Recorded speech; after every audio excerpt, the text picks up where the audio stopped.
джипте болған бұл кісілер енді күдіктеніп отырған апатқа барды деген шендінің фотосы бар, марқұм берген. Экранға шығарайықшы.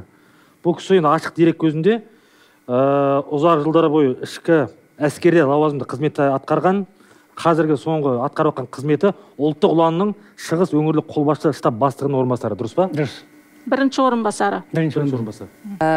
Ұлттық ұланның қолбасшылығынан бір адам келіп, жаңағы енді кешірім сұрап ақша ұсынып дегендей, жылы жабайық, ауыз бастырық деп сондай бір ұсыныстар түскен ме сіздерге? Әрекет болған жоқ, бірақ осы бауырымызды жерлегеннен кейін, где-то 7-сінен кейін ба, в общем, сол уақыттарда 7-сіне дейін бекен туысқандары келді.